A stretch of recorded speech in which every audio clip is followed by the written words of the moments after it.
থেকে 2-3 দিন ধরে, কিন্তু আমি ওনাদের পরিচয় জানতাম না। তুই এক্ষুনি শিমুলকে নিয়ে চলে আয়। আসছি, আমরা এক্ষুনি আসছি। শিমুল, শিমুল! কি হয়েছে সাথে? তোমার বাবা মার খোঁজ পেয়েছি, ওনারা মিলির বাসাতে আছেন। কি? এক্ষুনি চলো। চলো।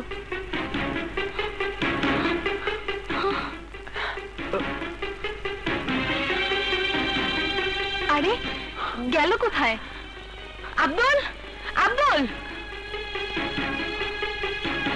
আব্দুল! জি আপামনি। এই ঘরে যারা ছিল ওনারা কোথায়? ওনারা দুইজন তো চলে গেছে। চলে গেছেন? কোথায় চলে গেছেন? তা তো কিছু পাওয়া যায় নাই, খালি কইছে ওনারা ওনাদের ছেলের খোঁজ পাওয়া গেছে। তুমি যাও। জি আচ্ছা। তোমার শ্বশুর শাশুড়িকে তুমি এই ঘরে রেখেছিলে, এই স্টোর রুমে? হ্যাঁ, কিন্তু আমি তো ওনাদের অসহায় ভেবে আশ্রয় দিয়েছিলাম, শ্বশুর শাশুড়ি ভেবে নয়। অবাক হচ্ছে আমি তোমার ভাইয়ের কথা ভেবে। তাদেরকে দেখে একটি বারের জন্য বললো না ওনারা তোমাদের বাবা মা।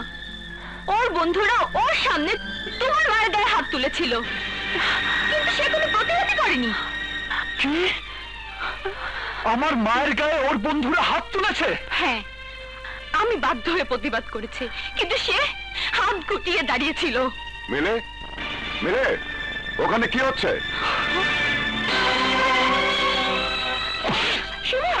এসব কি হচ্ছে তোকে? তুই জানিস না, তুই জানিস না কি হচ্ছে? বল আমার বাবা মা কোথায়? ওদের কথা আমি কি করে জানবো?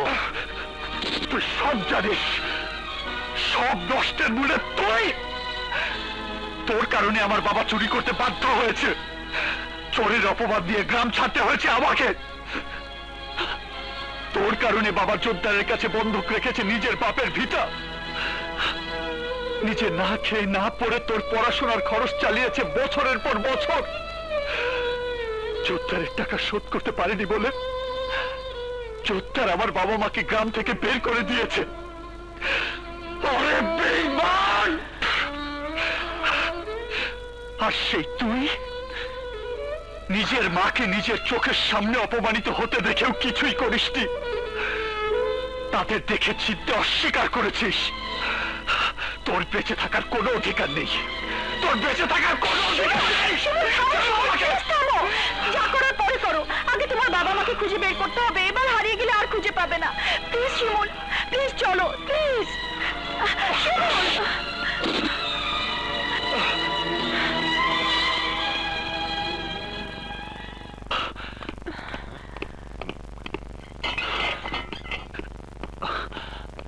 দারোয়ান, বাড়িতে যে বয়স্ক লোক আর তার স্ত্রী ছিলেন তাদের তুমি দেখেছো?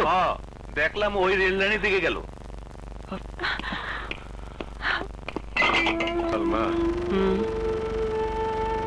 তোমার শিমুল যদি পলাশের মতো বদলায় যায়? না না, তা হইতে পারে না। কেন হইতে পারে না? গ্রামের লোক শিমুলরে বাইর করে দিছে আমার লেখা। ও নিশ্চয় এমন আমার উপর অভিমান করে আছে, নয়তো এতদিন আমাকে খোঁজ দেয় নাই কেন? তুমি এই কথা কইও না। এমনও তো হইতে পারে আমার শিমুল এতদিন অসুস্থ আছিল।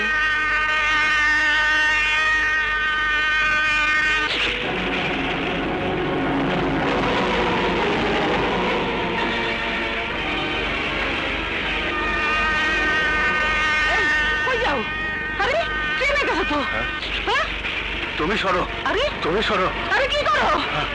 এদিকে আসো।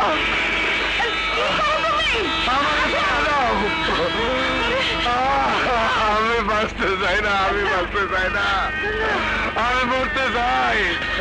আমি হীরা ভেবে সারা জীবন কাছরে আগলে রাখছি, আর সত্যিকারের হীরারে পালা দিস অবহেলায়। আমি মরতে চাই। মরতে হলে দুজনে এক লগেই মরুম, আমিও মরুম তোমার লগে।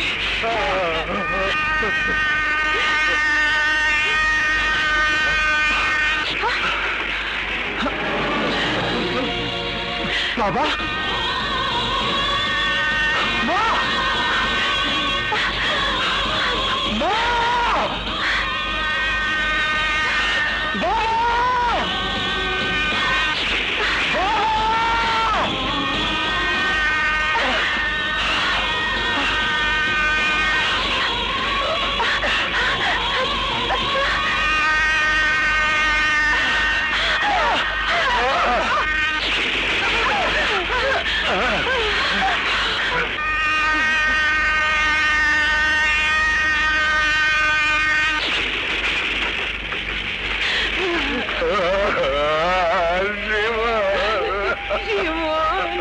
বাবা বাবা হ বাবা পলাশের মতো হস নাই তো বাবা। না মা না, আমি অর্থবিত্তের জন্য নিজের জন্ম পরিচয় নিজের অস্তিত্বে ভুলে যাই নাই মা। তোমরা গ্রাম থেকে চলে আসার পর আমি তোমাকে কত খুঁজছি, শহরের প্রত্যেকটা অলি গলি সমস্ত জায়গায় খুঁজছি, কিন্তু তোমাকে কোথাও পাই নাই। আমরাও খুঁজছি, পাই নাই তোরে বাবা। পড়াশোনা পাইলাম সে আর আগের মতো নাই। কিন্তু তোমরা মরতে যাইতেছিলে কেন? হ্যাঁ, তোমাকে এক সন্তান এখনো বাইসে আছে। আমি তোমাকে সমস্ত কষ্ট দূর করে দেব। কি করে দূর করবি? আমি যে সব হারায় ফেলাইছি, মান ইজ্জত শেষ, বাপ দাদার ভিটা তো আগেই বেরোবো। আমি আবার সব ফিরে আনুম, সব আবার তোমাকে হইব মা। পরিশ্রম দিয়ে আমি আমার নিজের ভাগ করে পরিবর্তন করতে সক্ষম হয়েছি। তোমাকে সব হারানো অতীত আবার তোমাকে কাছে ফিরাই দিব। জোত্তারের কাছ থেকে ফিরাই নিব আমাকে ভিটা। যারা তোমাকে কষ্ট দিছে আমি তাকে কাউরে ছাড়ুম না। কাইলি আমরা নিতাইগঞ্জ যাবো।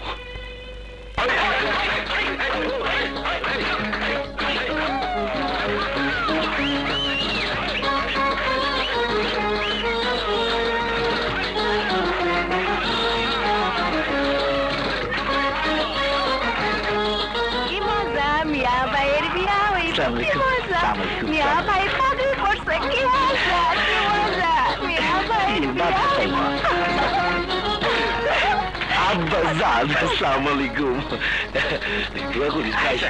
ঠিক আছে বসেন।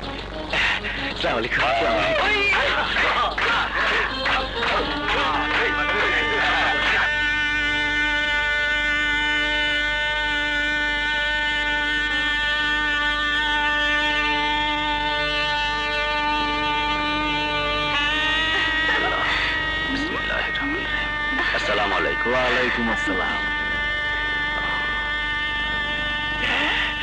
দেখ দেখ আমার পুরো যা লাগতেছে। বাবা কি সুন্দর ভাবি। বরের নাম শওকত জোদ্দার। বরের বাবার নাম? বিয়া করো মা, আমি বাবার নাম জিগান কে? হ্যাঁ জি কি হ্যারে জিগান এর নাম? ওই যে বাবা। আরে লেখো লেখো। কি লিখবো? দুলু জোদ্দার। দুলু জোদ্দার? হ হ। আরে মিয়া এত লেহালে বাদ দাও তো, আগে কবুল নিয়ে আও। যাও যাও। আচ্ছা যাও তাতে। আরে যাও মিয়া। বিসমিল্লাহির রহমানির রহিম। আল্লাহ। আপনি মুসাম্মদ রোকেয়া আক্তার পারুল, নিতাইগঞ্জ নিবাসী দুলু জোদ্দারের ছেলে শওকত জোদ্দারকে 2,01,000 টাকা দেনমোহরে বিবাহ করিতে সম্মত আছেন কি? যদি আপনি সম্মত থাকেন তাহলে বলুন কবুল। বলুন কবুল। বলুন মা।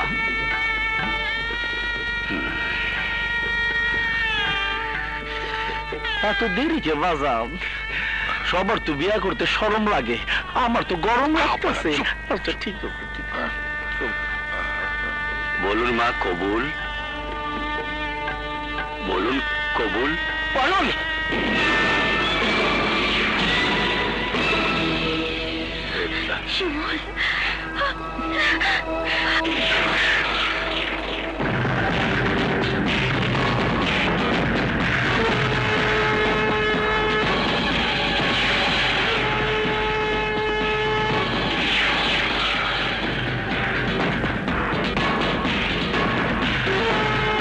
শিমুল আর এক পা আগে বাড়াইলে তাই মইরা যাবি।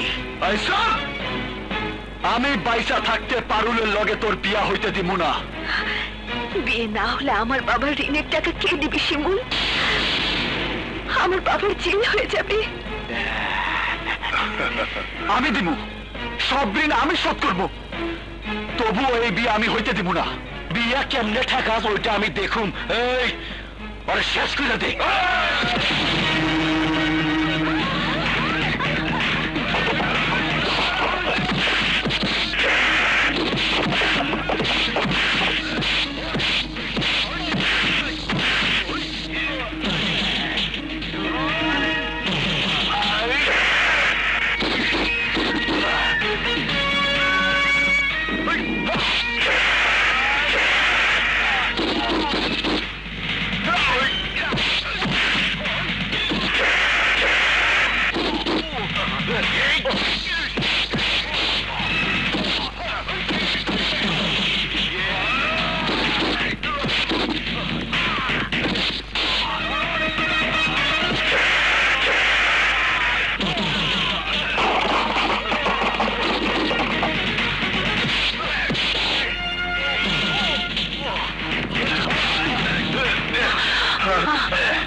আরে বেটা, গ্রাম্য পোলা 160 টাকা তোলা, আমি থাকতে আমার বাইরে মেরে ফেলাবি?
শকত, শকত, শকত, আব্বাজান।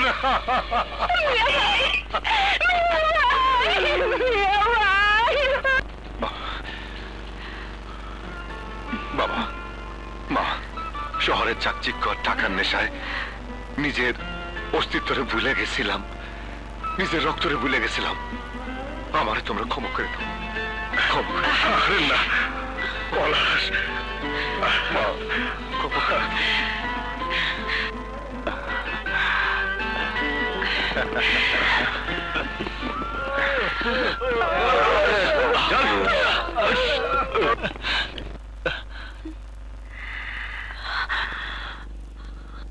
সাথী, দাঁড়াও, পরিচয় করিয়ে দিই।